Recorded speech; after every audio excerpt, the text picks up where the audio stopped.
Hadi Serhat. Haydi bastır. Aha kesti. Yok artık. Oo çok iyi. Ucuna bakabilir miyim o kestiğim noktaya tam? Oğlum sende de böyle. Bende yok öyle Oğlum bir çok şey. gıcık gözüküyor lan.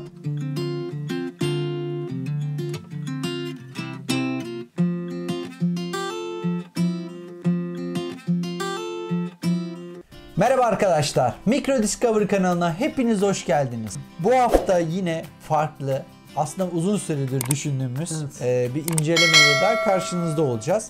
Serhat sen anlat dostum, ne yapıyoruz bugün? Abi bugün stereozum mikroskopla jilet, neşter ve falçatanın nasıl keskin olduğunu çalışacağız. Bakacağız. Aslında kayda başlamadan önce tabi cihazları hazırlarken mikroskop altında biraz inceledik. Ben bu kadar ilginç bir görüntü çıkacağını çok ortaya düşünmedim. Şeye benzettim birazcık. Hani bu eskiden şövalyelerin böyle baltaları falan vardı ya, aynı onlara benziyor. aynen. Bilim kurgu filmlerinde falan oluyor ya böyle eski filmlerde. Ama bayağı keskin ya. Ben çıkartırken bile ambalajından elimi kestim. Şöyle bir şey yapacağız. Önce falçata, sonra jilet, sonra neşter. Yani az keskinden en keskine doğru devam edeceğiz.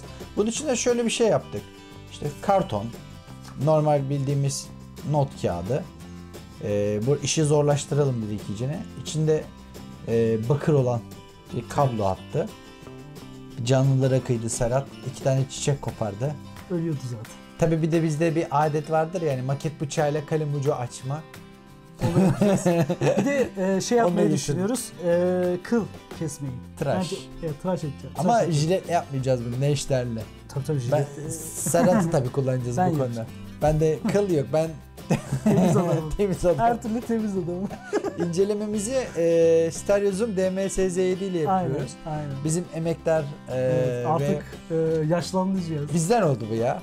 Artık Micro Discovery'ın hatta arkasına da yapıştırdık direkt şeydi zaten. Şey oldu, bu bizim artık kanalımızın bir parçası değil de bizimle beraber işte üçlüyüz, biz böyle takılıyoruz onunla. Aynen. Serhat istersen incelememize başlayalım dostum. Başlayalım. Ama şöyle bir şey yapalım öncelikle senden ricam.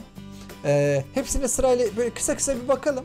Ondan sonra kesim yapalım, olur mu? Çünkü şunların görüntüsünü bir görelim ilk başta. Uçlarına bir bakalım. Aynen. İlk önce şeyleri, malzemeleri bir Aynen. inceleyelim. Ondan sonra çekimimize başlayalım. Önce kafadan başlayalım. Evet. Falçata. Aslında bana kalsa ben falçatayı ikinci sıraya koyardım ama Serap beni uyar dedi ki jilet ondan daha keskin. Evet. Tabii jilet böyle esnettiğiniz zaman yaylandığı için diyeyim, artık bana böyle daha bir cansız gibi geliyordu fakat ya biz bu malzemeleri hiç kullanmadık. Direkt yani kutusundan açar açmaz. Açıldı.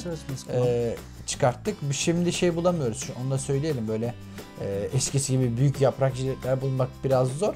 O yüzden böyle yarım berberden rica ettik. Onlar da yarım verdiler sağ olsunlar. Aynen. Hepsine sırayla bakacağız. O zaman sendeyiz dostum. Başlayalım. Evet Serhat. Şimdi falçata ucundan başlıyoruz. Serhat'ın söylediği gibi bu hani hiç kullanılmadı. Direkt böyle kendi bilen bir, hani plastik kutularda satılır ya, içinde onlu falan vardır. Onun içinden direkt çıkartıldı. Bunlar da işte kırılma yerleri abi. Abi bir en ucuna bakabilir miyim dostum? En ucuna. Evet. Peki bunu biraz daha yaklaştırabiliyor muyuz? Yaklaştıralım.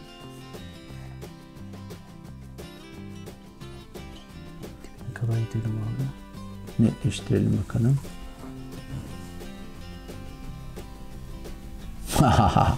İşte DMS-Z7 küçük deyip geçmeyin.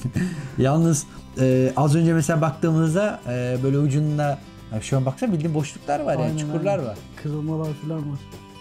Biraz da netleriz sanki Serhat. Bir saniye. Biraz da ben oynayayım abi. Hatırım kalmaz. Bir de buna dik bakalım mı abi? Keskinleştir bakalım birazcık bileğiyle.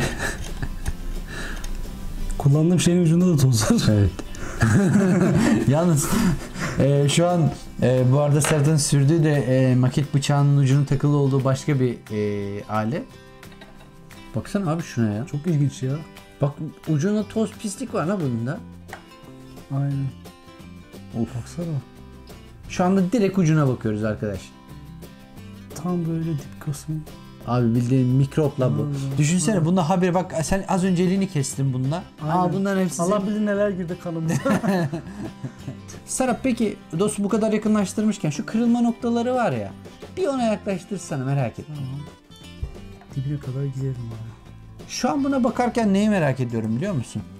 Abi Kanal onu İstanbul nasıl... mu? Direkt aklıma geldi neyse. Bu kesiği neyle attınız siz ya? Abi lazerdir ya. Bunlar lazerle Ya yapılmıştır. milimetrik yani bir... Mikron seviyesinde. Yani evet. baksana abi şuna dümdüz, bir de şeyden daha düzgün bir kesim var. Ucundan daha Aynen düzgün. aynen. Mesela ucunu Aa, bir göster. Burada bir şey var. Orada bir Burada da çizilmiş işte. orada da şey olmuş, bir defosu var ama. Baksana abi şu şeye. Bak orada çukur kalmış ortada. Aynen. Tamam dostum, jilete bakalım. Şimdi jiletteyiz. Jileti biraz daha Aman dikkat et, etmemiz lazım. kesme yine bir Elimizi tarafını. kesmeyelim. Geniş açı varmış şimdi. Yalnız bu da şey, şu arkadaki sıvılar da maket bıçağından çıkan yağlar. Bunlar şey olmasın diye, paslanmasın diye yağlıyorlar. Kutuda zaten Şuna o baksana kutuda abi. bayağı bir yağlı. Ne var onun üstü, görünüyor mu? Herhalde bu Az önce sen oraya sürttüğün yüzeyden mi kaldırdı acaba? sanırım. Resmen DMSZ'yi tıraşladın mı sen Vallahi şimdi? tıraşladık ha. Oo, Of. baksana. Bildiğin metal parçası çıkmış. Vallahi ya. Nereleri çizdik Allah bilir. Abi jilete bakalım dedik, sen makineyi doğradın be. Şuna baksana abi çok. Müslümcüler izlemesin abi bu videoyu. Ucuna bak ya. Bak bu daha Bu şeye bu bence, keskin bak, değilmiş şu gibi bir abi. saniye dostum. Şu kenarını bir göstersen bana. Bak. Ha, bu da bana şey Adanalıların şey var ya. Ucuna biraz yaklaştırabiliyor musun Serhat? Az önce mesela şeyde çukurlar gördük. Acaba bunda o kadar çukur var mı? Bakalım. Bak bu daha düz ama sanki diğerine göre fazla iyi işlenmemiş gibi ama tabii çok ince. Daha keskin. Daha keskin. Hepsini zaten maket bıçağında da gördünüz. Özellikle keskin kenarları, mesela üst taraflı keskin olmayan taraflarının çizgileri böyle enine inerken, pardon boyuna inerken, bu keskin tarafları böyle ucuna doğru Aynen. dikine iniyor. Şeye bak abi, tamam. Neşterimize geçelim. Bu da bizim az solistimiz oluyor değil mi? Aynen.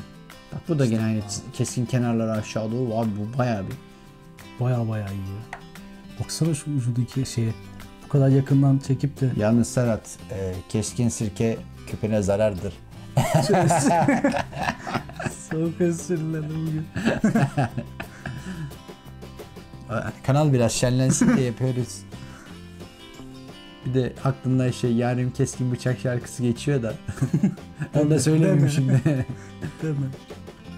Bak bu hani bunun üst yani bu keskin yüzeyindeki pütürlü noktalar daha az. Zaten neşter daha çok böyle tıbbi amaçla kullanılan bir kesici. Mesela çok eski dönemlerde Serap, neşter değil de ona benzer bir taş parçası gibi bir şey var. İnsanların kafatasında delik açarlarmış. Böyle savaşlarda yaralananların kafatasında, işte migreni olanların. Şimdi migreni olan bizde ağrı kesici içip yatıyor. Önceden öyle değil, kafayı kesiyorlarmış hemen. Evet arkadaşlar, şimdi tabii ki hangisinin daha keskin olduğunu tartışacak değiliz. Hani bunu internette birçok kişi yaptı. İşte daha çok Uras Benlioğlu'nda gördük. Neşterle, kesici aletlerle çok uğraşmış kendisi. Biz de dedik ki hani nasıl keser ayrı, biz bunu mikroskop altında keserken nasıl çekebiliriz? Aynen. Bunu görmek istiyoruz. Biz de sizlerle beraber bunu deneyeceğiz. Başlayalım mı dostum? Başlayalım abi. Falçatayla başlayalım. Başlayalım. Mesela ilk başta kağıdı keselim. Aynen. Ama üçünü de deneyelim. Tamam. Ya, tamam mı? Haydi başlayalım. Evet arkadaşlar, şimdi falçatayla ilk darbemizi vuruyoruz. Çok fazla bastırmıyorum. Bir anda çok bastırmışım. Baksana şuna. Kağıdı ikiye bölecek neredeyse. Bak şuna bak. Yakınlaştırsana mı? Döner gibi yap bakalım şu işi. O şeyden. Yakınlaştır. Şimdi odakla. Çok güzel. Yalnız kağıda bakar mısın? Bak. Kes, yarım ekmek soğanı bol olsun. Bir de falçata bu, düşün bak. Liflerine ayrıldı. Kağıt bildiğin liflerine ayrıldı. Abi bunu birazdan evlenir miyiz sen Serhat? Az önce net. Evet. Tamam. Şu an kağıdın üstünden bildiğiniz döner gibi yaprak yaprak kesiyoruz. Liflerine ayrılıyor şu an. Çok başarılı Serhat ya. Bakıyorum ben buradan. Burada hiçbir şey, mesela çıplak gözle baktığın zaman hiçbir şey görmüyorsunuz. Ve Serhat yine YouTube'da bir ilk yapıyoruz. Tabii bakalım kaç kişi bunu keşfedecek. Şimdi bu ucuna bakalım abi cihaz şeyin. Tozuna mı Falçatanın. Bak abi. Yani böyle ilmek Evet. böyle nasıl bir şey bu ya? Tel kadayıf gibi bir şey oldu. Aynen valla lifleyen ayrıldı abi. Şimdi koyuyorum. jilete bakıyoruz. Jilet zaten Jileti hiç. yani hiçbir değil mi baskı uygulamıyorsun Serhat. Şöyle yap. Zaten kağıdın üstündeki o ne denir artık buna Serhat ya? Hani yüzey katmanı görüyorsunuz. Aslında dümdüz pürüzsüz bir yüzey değil bu. Şu yan döner Şöyle- keser gibi yapsana. az önce. Şöyle şey keseceğim bak. Bir dakika. Çizdik her tarafı. Abi ince ya hani kıvrılıyor daha çok Bu ara şu sıkamıyorum. arada arkadaşlar şu altındaki tabya hani metal ona bile hemen bir baskı uygulamıyoruz. Hemen onda bile bir şekil bırakıyor. Serap bu ayıklıyor mu peki? Baksana abi. Abi bu direkt yani fazla çok esnek olduğu için şey Biraz falan şöyle tabii. Serap. Şöyle yan yatırıp şöyle bir zorlasan. Direkt kağıt kalktı abi. Vallahi. Kağıt kalktı. Fazla da şey yapamıyorum. Bu bayağı bir keskin. Evet. İşte bu Serap. Başarılı. Tamam abi neştere geçelim. Neştere geçelim şimdi. Deneyeceğimiz çok şey var. Şimdi neşterdeyiz.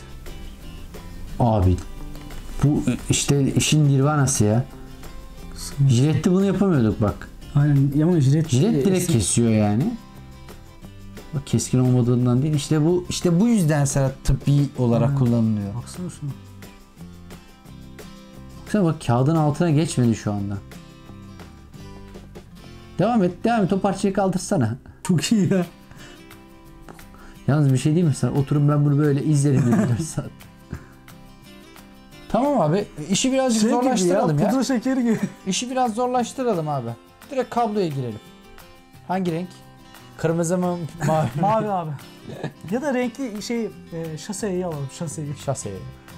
İlk önce falçatayla bakalım. Al bakalım. Hadi Serhat. Haydi bastır. Ama kesti o. Yok artık. Oo çok iyi. Ucuna bakabilir miyim o kestiğim noktaya tam? Bakırı falçata şu anda doğradı. Abo. Bayağı iyi kesmiş ya. Bayağı iyi. Tamam. O zaman bu falçata kestiyse zaten şey düşünemiyorum. Jilet falan düşünemiyorum. Zaten jilet çok ince ya. Acaba jilet kesebilecek mi? Şimdi jiletle denememizi yapıyoruz. Tabii jilet ince olduğu için Serhat. Bu- Acaba? Bundan güç alamayabilirim ama. Haydi bakalım. Yalnız bir şey söyleyeyim mi? Kestiğimizde bakırlar içerideydi. Plastiği esniyor herhalde. Haydi. Heh. Tamam zorlama abi. Tamam abi neştere geçelim. Bakır olduğunu şu anda isyan ediyor. Muza benziyor lan bu. Lan canım çekti lan. Haydi bakalım bunu kesebileceğim. Hadi Serap. Yapabilirsin. Ha, kesti. Dın. Sanki suyu çıktı abi. Bir şey çıktı içinden ama ben anlamadım. O ne lan? Tam şurası kopmamış. Şimdi ben şeyi çok merak ediyorum. Az önce de bahsettim ya. Bizde atasporu gibi Aynen. açacak kullanmayız da falçatayla kalem ucu açma. Şimdi falçatayla kalem açıyoruz. Şimdi aslında tekrar söylüyorum. Jilet daha keskin fakat esnek olduğu için çok fazla mukavemet uygulamıyoruz. Çünkü böyle tırsıyoruz açıkçası. Ya. Çünkü falan yok. Fırlayıp bir tarafımıza batacak diye. Neşter adı yine iyi de şey çok kötü ya. Jilet. Neşter kalın. Yani keskin ama yapısı itibariyle kalın. Bunu boşuna zor açamıyormuşuz biz. Her seferinde bir sanat yapılıyormuş yalnız burada. Hadi bakalım zirveye ulaşabileceğim. Bunda zor ya. Evet, şimdi jiletle deniyoruz biz bu işi. Yalnız kalemin içindeki boşlukları görüyor musun noktaları ve yukarı doğru devam ediyor onlar. Şimdi şey Neşterle geçelim. abi. Neştere. Yalnız hala kalemi açamadın Serap farkında mısın? Abi kolay değil. Çok kalın bir de sert. Şu anda neşterle yapıyoruz biz bu işi. Baksana neşteri de ucu nasıl yansıyor görüyor musun? baksana. Bak işte abi söylemek istediğim şey bu. Dur bir Serhat dur abi. Dur bir şuraya bir zoomlamak istiyorum. İşte bu. Devam et bakalım. Döner keser gibi. Yaprak döner. Tamam Serhat tamam sen bunu açamayacaksın. Sen işi iyice fanteziye döktün abi. Evet Serhat şimdi senin o narin baby'imsi ellerin. Evet. Şimdi kıl keseceğiz. Ben yapmam yalnız. O zaten yapacağım. kendi kendini kes. Tamam ilk önce şeyden başlıyorum. Falçatayla. İlk önce bir kıl bulalım. Şurada Bir kıl bulmayalım şimdi. Orada zaten bir öbek var zaten. Evet şurada birkaç tane var. Şurada birkaç tane kendine Ne kadar- Müslüman. Aynı delikte Senin bir saçın tane gibi lan. çıkmış yani. O öyle birbirine saçım olsa keşke. Evet. Şimdi maket bıçağıyla birkaç tane kılın kellesini keseceğiz. Bakalım kesecek mi? Ben keseceğini sanmıyorum. Oğlum bu derini bile keser lan sen. Vallahi keser çünkü götürüyor.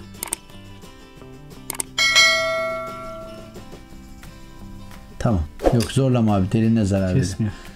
Jilet bu sefer şey Hayır normalde buradan hiçbir şey yok da buradan bakınca insan geriliyor. Gerçekten şurada Vallahi. gördüğümüz 3-4 tane kıl teli var. Ama şu baksana. Bak şu kaynak var. Şurada 3 tane Aynen. çıkmış. Şimdi herhalde bu keser. İşi bu. Buna dikkat etmem lazım işte. Bu Çok biraz- yatay. Çok yatık bir şey. Yani şöyle tam yapıştır.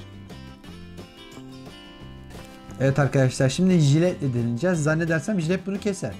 Tabi Serhat cesaret edip de kesebilirse. Yalnız o kıl da bakır gibi duruyor ve Vallahi. abi derini kesiyor şu an. Aa, harbiden götürüyor lan nereye götürüyor? Ha, boynu bükük kaldı lan. Hadi.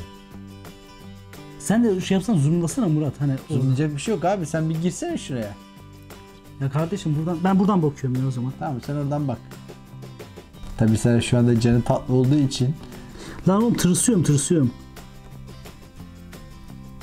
Peki dostum şöyle dikine şöyle şu şekilde sür. Şöyle. Ha tamam. Normal tıraş bıçağı kafasıyla yap bakayım. Aha. Ne yaptı lan? Kelleleri kesti. Tamam abi. Bozma neşterle yap. Şimdi belli bir açıyla girmemiz lazım. Az önce gördünüz yamulttuk. Bu sefer deriye giriyor. Buradan bakınca insan tırsıyor şimdi açıkçası. Oğlum tabii da. Sert'e diyorum ki ver ben yapayım. Gördünüz yok diyor. Ben şundan bir tanesini keseceğim ya. İyi kesti lan. Hissettim ha. Hiçbir şey kesmedi. Dostum şöyle bir şey yapalım mı? Bir saniye. Dur havada yapacağım abi. Dur ben cımbızla tutayım sen kes. Yok lan yok öyle değil. Hadi bakalım. Onu şey yap Serhat. Şöyle bir hani az önce jileti sürdüğün gibi sürsene. Abi ne inatçı kılları varmış ya. Oğlum tabii lan. Aha buldum lan. Orayı değil şurayı keseceğim. Ben burayı keserim birader. Şurada bir şeytan tırnağı var. Ayarlasana şunu. Oğlum sende de böyle. Bende yok öyle Oğlum bir çok şey. gıcık gözüküyor lan. Yakınlaştırsana biraz daha. Ya ben buraya yakınlaşmak istemiyorum Yakınlaştır ya. yakınlaştır. Çok oldu lan. Geri. Tamam. Bekle şimdi. Bak şimdi nasıl keseceğim. Abi bu şey olmuş kendine bir cumhuriyet İzle olmuş. izle. Bekle. Canlı yayında şeytan tırnağını kesiyoruz. Şeytan tırnağına kurşun. Dur izle lan. Kes gidiyor. Birazdan etlemeye çalışıyorum. Birkaç gündür bu zaten şey. Aha kesti. Aha da gitti. Ne oldu? Ama bir şey diyeyim mi? Ben senin bu parmağını komple biz keselim abi. O taraf komple ölmüş lan. Oğlum bu kaç gündür rahatsız ediyordu beni ya. Evet arkadaşlar, bu hafta bir videonun daha sonuna gelirken haftaya yeni bir videoda görüşmek üzere. Bu videoların devamı için beğen ve abone ol butonuna basmayı unutmayın. Hoşçakalın.